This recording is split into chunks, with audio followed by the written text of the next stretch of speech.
Halo, selamat hari Minggu adik-adik. Apa kabarnya hari ini? Kakak harap kita semua selalu dalam keadaan sehat ya. Setelah adik-adik tadi ibadah bersama, sekarang kita mau memasuki firman. Sebelumnya, siapkan Alkitabnya dulu, lalu kita sekarang sama-sama berdoa ya. Doa kita hari ini dipimpin oleh teman kita, Samuel Sinaga. Tutup matanya, lipat tangannya, tundukkan kepalanya, kita berdoa sama-sama ya. Mari kita berdoa. Tuhan Yesus baik, sebentar lagi kami ingin mendengarkan firman Tuhan yang diceritakan oleh kakak guru sekolah minggu. Berkatilah kami supaya bisa duduk tenang dan bisa mengerti yang diceritakan oleh kakak guru sekolah minggu. Berkati juga kakak guru sekolah minggu dikasih hikmat. Dalam nama Tuhan Yesus yang baik, amin. Hari ini cerita kita diambil dari Efesus 2 ayat 21 dengan judul Kita Bersaudara di Dalam Kristus. Adik-adik sudah ketemu ayatnya? Sekarang kita baca sama-sama ya. Di dalam Dia tumbuh seluruh bangunan, rapih tersusun menjadi bait Allah yang kudus di dalam Tuhan.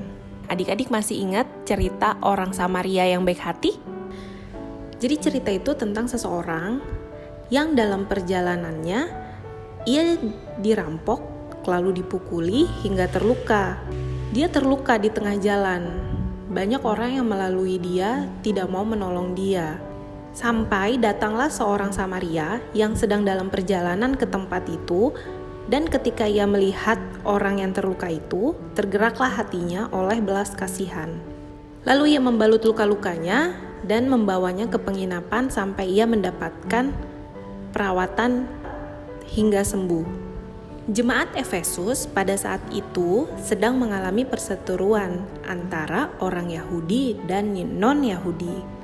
Rasul Paulus menyadari banyak non-Yahudi yang telah bertobat, namun merasa dirinya tidak mendapatkan keselamatan. Akibat oleh sikap Yahudi yang kerap kali menyatakan bahwa karya keselamatan Allah hanya diberikan bagi orang Yahudi memang menerima keselamatan dari Allah.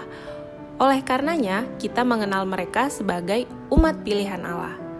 Namun, Allah tidak hanya berjanji memberikan damai-Nya kepada orang Yahudi saja, melainkan kepada seluruh bangsa.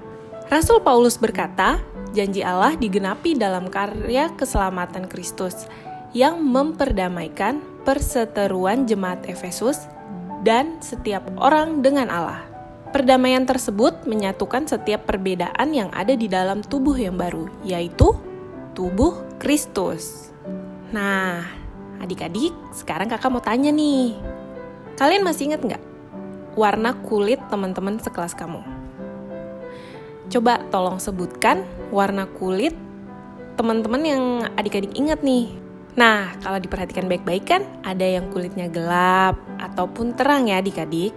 Ada pula yang rambutnya lurus ataupun ikal. Perbedaan adat, suku, budaya, agama, bahasa, hal-hal yang berbeda itu dapat menjadi konflik apabila kita menjadikan perbedaan sebagai tembok pembatas dalam kehidupan kita sehari-hari. Karena sesungguhnya ya adik-adik, perbedaan yang ada itu merupakan tanda persaudaraan. Demikian cerita kita hari ini. Ada yang bisa bantu kakak pesan dari cerita kita hari ini? Nah, pesannya adalah kita harus saling mengasihi.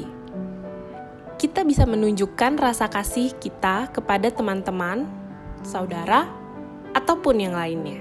Lalu bagaimana kak cara menunjukkan rasa kasih? Rasa kasih bisa kita tunjukkan seperti berteman dengan siapa saja tanpa membedakan suku, agama, warna kulit, warna rambut, hobi atau kesukaan, ataupun yang lainnya. Menolong orang lain yang membutuhkan tanpa pilih-pilih. Siapa saja yang adik lihat di lingkungan adik-adik yang sedang membutuhkan bantuan adik-adik, harus adik tolong. Tanpa pilih-pilih, misalnya, dia seperti ini atau dia seperti itu. Nggak ada ya adik-adik, kita harus menolong orang tanpa pilih-pilih.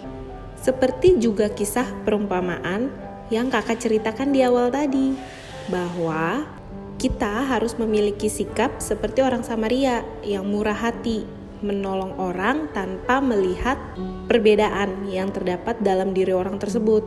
Adik-adik nggak boleh pilih kasih. Nah, sudah ingat ya adik-adik yang kakak kasihi?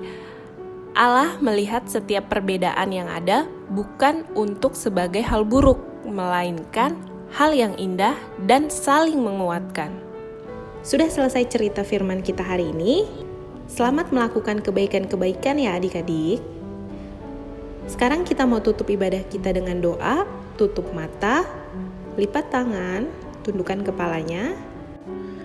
Bapa kami yang di surga, terima kasih Tuhan, Engkau telah menyertai kami ya Bapa dari awal, pertengahan, hingga akhir ibadah kami. Terima kasih Tuhan, Engkau sudah mengingatkan kami kembali untuk selalu bermurah hati kepada siapapun. Lewat firman ini kami kembali diingatkan ya Tuhan untuk tidak boleh memilih-milih apabila ingin berbuat baik kepada orang lain. Ajarilah kami ya Tuhan untuk selalu dapat menyenangkan hati-Mu, dapat melakukan seperti apa yang Kau inginkan. Terima kasih ya Tuhan. Sertai kami selalu Tuhan di sepanjang hari kami, pimpin kami setiap hari lepas hari. Terima kasih ya Tuhan, kami telah berdoa.